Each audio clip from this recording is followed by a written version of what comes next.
السلام علیکم طالبات، ایف بلاک کالج سے میں ہوں آپ کی ٹیچر سمینہ اشرف۔ آج ہم پڑھیں گے history of I O psychology یعنی صنعتی اور تنظیمی نفسیات کی تاریخ۔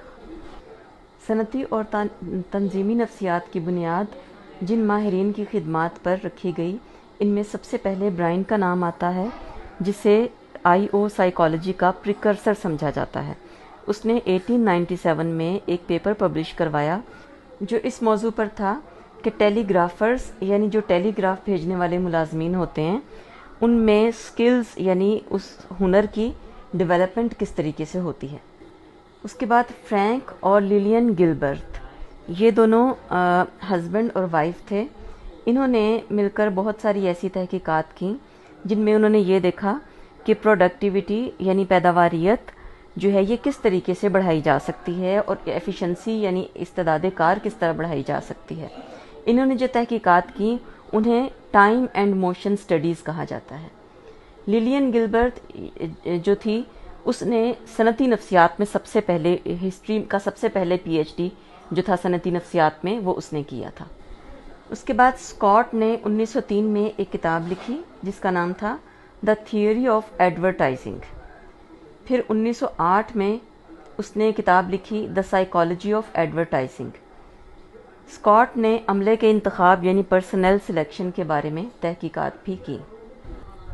اس کے بعد ٹیلر نے انڈسٹریل آرگنائزیشنل سائیکالوجی کے میدان میں کنٹریبیوٹ کرتے ہوئے ایک کتاب لکھی۔ اس کتاب کا نام تھا the principles of scientific management, اور اس نے عملے کے انتخاب یعنی پرسنل سلیکشن کے لیے سائنسی طریقہ کار، تربیت اور کام کی منصفانہ تقسیم پر زور دیا۔ یہ ٹیلر بہت بڑا ایڈوکیٹ تھا، یہ سائنٹیفک طریقوں کا یعنی سلیکشن ٹریننگ کے سائنٹیفک طریقوں کا بہت بڑا ایڈوکیٹ تھا، اور یہ اس بات کو مانتا تھا کہ کسی بھی کام کرنے کی جگہ پر ایکول ڈویژن آف ورک ہونی چاہیے۔ یہ وہ لوگ تھے جنہوں نے ابتدائی کام کیے اور صنعتی اور تنظیمی نفسیات یعنی آئی او سائیکالوجی کی بیک گراؤنڈ بنانے میں مدد کی۔ اس کے بعد منسٹر برگ آیا جس نے کہ ایک کتاب لکھی psychology of industrial efficiency. Minister برگ کو صنعتی تنظیمی نفسیات کا فاؤنڈر یعنی بانی سمجھا جاتا ہے، اور right man for the right job کا جو نعرہ تھا یعنی درست کام کے لیے درست آدمی، یہ منسٹر برگ نے ہی شروع کیا تھا۔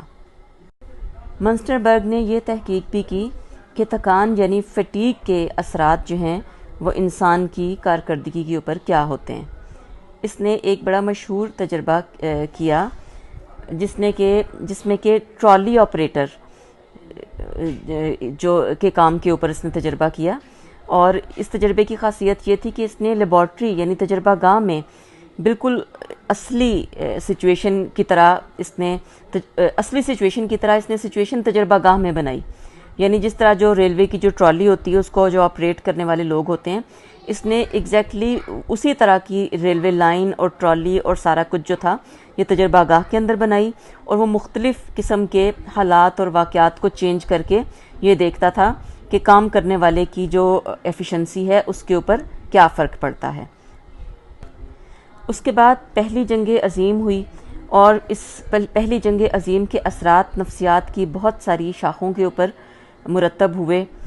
تو آئی او سائیکالوجی کے اوپر بھی جو پہلی جنگ عظیم کے اثرات تھے ان میں سے اہم اثر یہ تھا کہ نفسیاتی پیمائش یعنی ٹیسٹنگ کا آغاز ہوا۔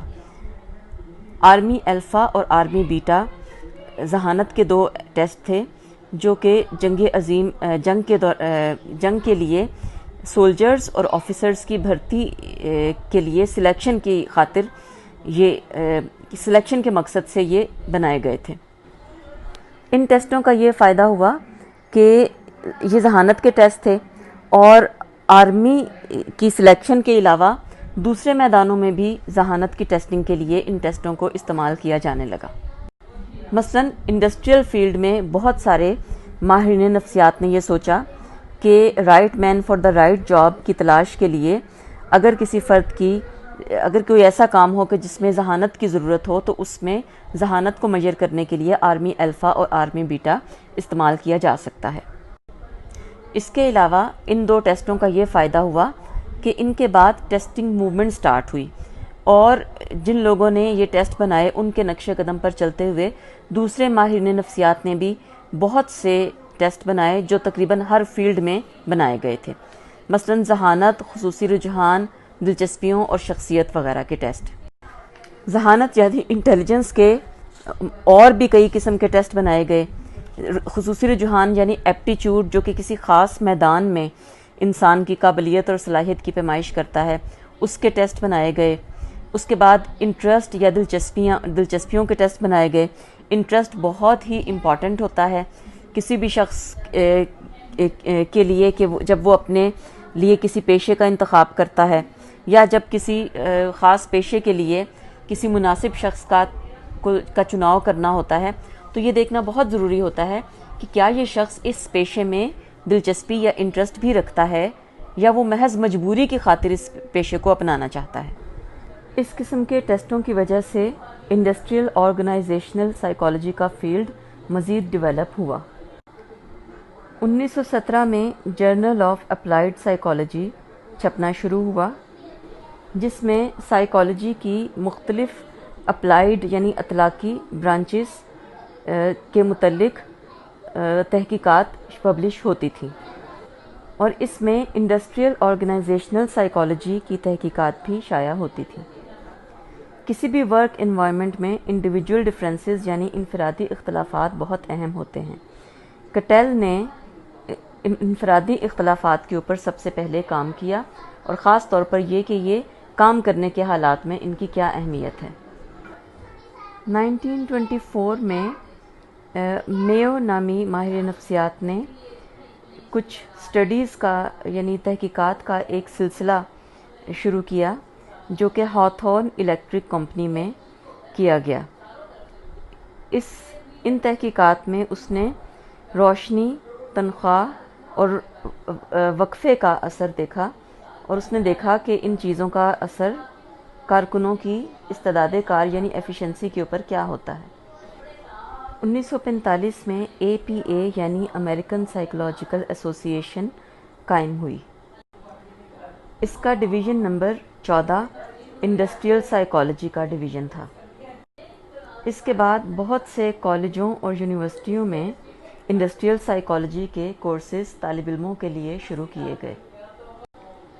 1970 اور 1980 کی دہائیوں میں IO سائیکالوجی مزید ترقی پاتی چلی گئی اور اس میں بہت ساری تحقیقات ہوئیں۔ اس زمانے میں ڈویژن نمبر 14 کو انڈسٹریل سائیکالوجی کی بجائے انڈسٹریل اینڈ آرگنائزیشنل سائیکالوجی کا نام دے دیا گیا۔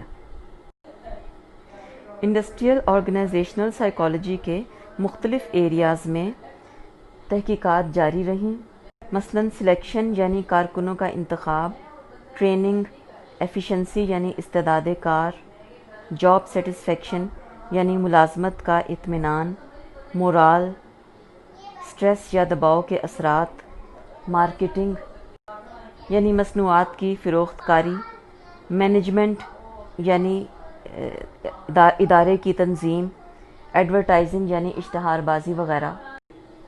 ان تمام ایریاز میں IO سائیکالوجسٹ نے گراں قدر تحقیقات کی جن کو صنعتی اور تنظیمی میدان میں اپلائی کیا گیا، اور بہت سارے کارخانے داروں اور اداروں کے سربراہوں نے ان تحقیقات سے اور IO سائیکالوجسٹ کی خدمات سے فائدہ اٹھاتے ہوئے اپنے کاروبار، اپنے اداروں اور اپنے کارخانوں کو ترقی دی۔ آج کل IO سائیکالوجی نفسیات کی ایک ترقی یافتہ شاخ ہے۔